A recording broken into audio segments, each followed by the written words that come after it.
चांपरच्या साहाय्याने आपण दोन रेषांमधील कोपरा तिरका बनवतो.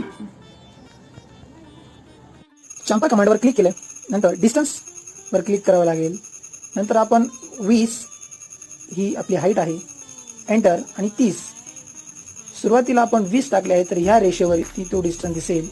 आणि हा पहिला रेष आणि हा आपली दुसरी रेष सिलेक्ट केली तर आता बघा मी तुम्हाला मोजून दाखवतो.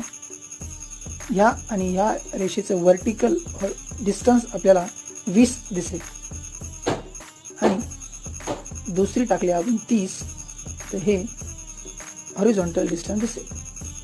जर आपल्याला उलटं करायचं असेल तर तेही आपण करू शकतो.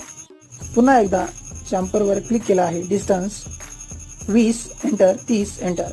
पण आता सिलेक्शन आपण उलटं करूया. पहिले वरती, नंतर दुसरी लाईन सिलेक्ट केली